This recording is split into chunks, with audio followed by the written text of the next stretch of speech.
అందరికీ. ఇప్పుడు చూస్తుంటే చాలా కెమెరాలు రెడ్ ఆఫ్ చేశారు, అంటే రికార్డింగ్ ఆఫ్ చేశారు.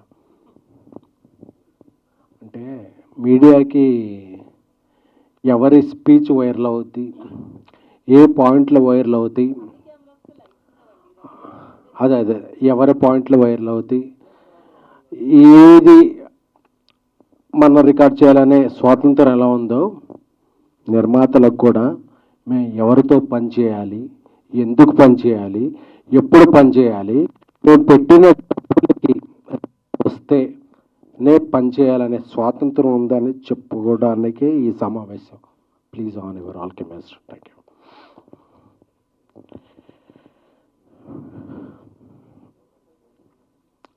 Love you all. అందరూ కూడా 30% పెంచండి, 20% పెంచండి, 40% పెంచండి అంటున్నాం. 30లు 40లు ఏంటి సార్, 50% పెంచేద్దాం. ఎందుకు 30 ఎందుకు? బట్ మా నాన్ థియేటర్లు ఎవరు క్లోజ్ చేస్తారు, మా థియేటర్స్కి ఎవరు రప్పిస్తారు, మా పెట్టిన డబ్బులకి ఎవరు చేస్తారు, ఎవరైనా బాధ్యత తీసుకుంటే 30 ఏంటి సార్, 40, 50 ఎనీథింగ్ విల్ ఇంక్రీజ్. దీనికి ఎవరన్నా రెస్పాన్సిబిలిటీ తీసుకునేవారు ఉన్నారా?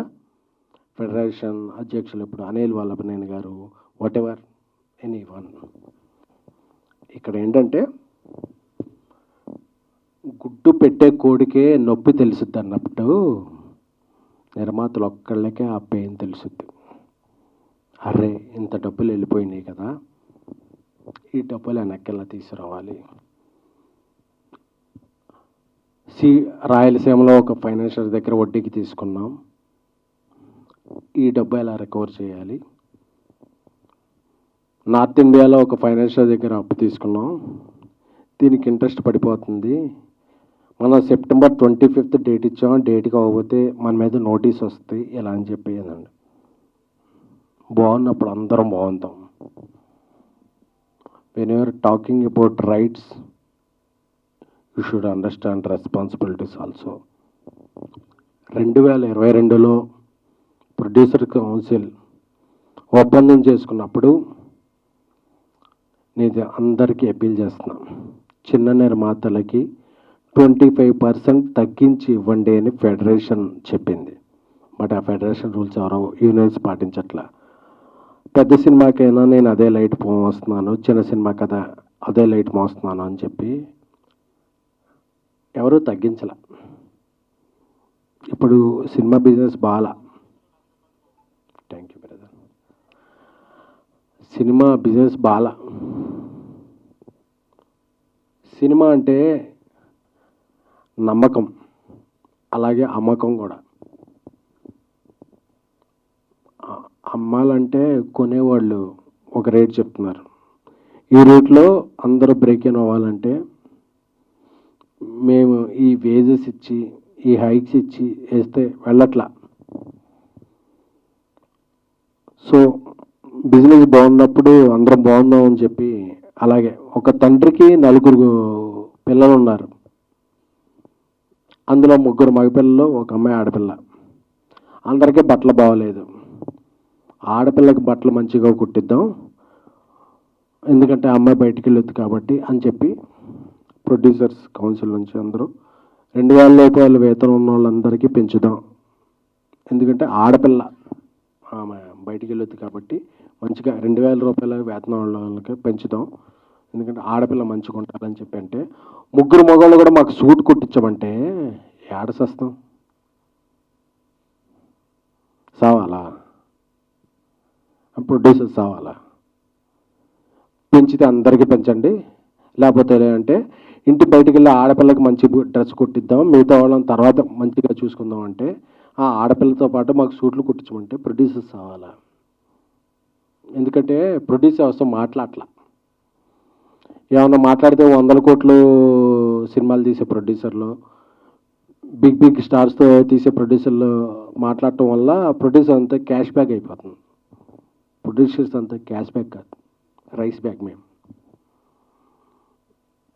అందరికీ డబ్బులు కట్టి అందరికీ డబ్బులు ఇచ్చి చివరికి ఇంటికి వెళ్ళేటప్పుడు జేబులో రూపాయి ఉన్నా లేకపోయినా ప్రొడ్యూసర్ ట్యాగ్ వేశారు కదా మనం ప్రొడ్యూసర్ అని చెప్పి ఒక మేక గాంభీర్యం అంటారు కదా, అది చేసేవాళ్ళే తప్ప ఇయర్లీ 250 ఫిలిమ్స్ రిలీజ్ అయితే 20-30 ఫిలిమ్స్ చాలామంది పెద్దలు కూడా చెప్పేస్తున్నారు పాన్ ఇండియా సినిమాలు అయిపోతున్నాయి, టికెట్ రేట్లు పెంచేసాము అది అని చెప్పి.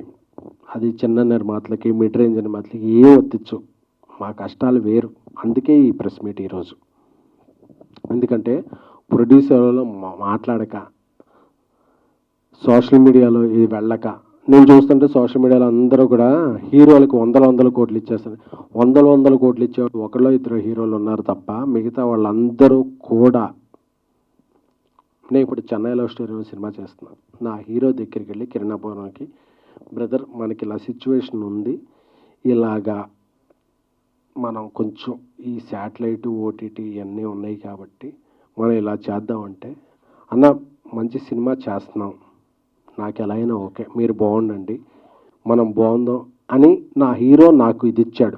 అలా ఏ హీరోనైనా నాకు ఒత్తాసు పలికారా, నా వెంట నిలిచారా, మీరు అలా చస్తే చావండి మాకు 30% ఇవ్వండి అంటే ఇది ఏం న్యాయం, ఏం ధర్మం, ఏ సమాజంలో మనం ఉన్నాం? టికెట్ రేట్ల గురించి మాట్లాడుతున్నారు. టికెట్ రేట్లు 250 సినిమాలు రిలీజ్ అవుతుంటే ఒక 5, 10, 15, 7 సినిమాలకు పెంచుతారు.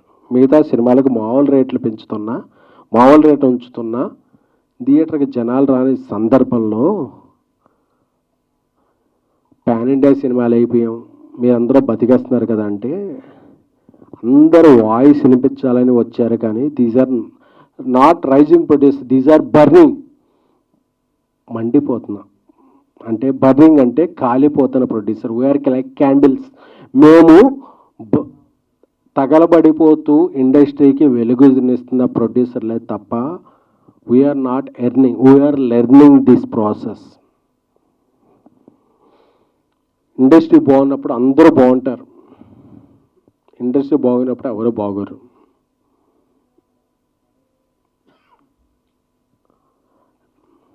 ప్రతి నాన్ థియేటర్కల్ సంస్థ ఈ సినిమా ఈ టైంకి మీరు సినిమా ఇస్తారా, ఈ టైంకి సినిమా ఇస్తారా మీరు అని డెడ్లైన్లు పెడుతుంటే వాళ్ళ హెడ్లైన్లో ఎలాగ రావాలో తెలియక మేము సినిమాలు నిర్మిస్తున్నామే తప్ప ఇక్కడ ఉన్న వాళ్ళు ఎవ్వరికి మేము ఈ సినిమా నుంచి డబ్బులు పట్టుకెళ్తామనేది లేదు. సో అందరూ అర్థం చేసుకోవాల్సింది ఏంటంటే, అందరూ కూడా నేను చూస్తున్నాను, నేను ఒక 2-3 డేస్ నుంచి యూట్యూబ్లో అన్నీ చూసుకుంటూ ఉంటే అందరూ కూడా నిర్మాతలకు ఏమైందండి మా ఇదవుతుంది అని చెప్తున్నారు తప్ప నిర్మాతల తరపున మేము ఉన్నాం అని చెప్పి మాట్లాడారు. I'm requesting director association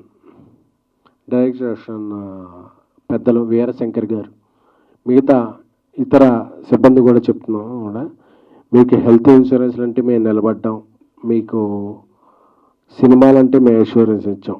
so ఒక తల్లి బిడ్డ ఇదిలాగా నిర్మాతలు దర్శకులు కలిస్తేనే సినిమా పరిశ్రమ.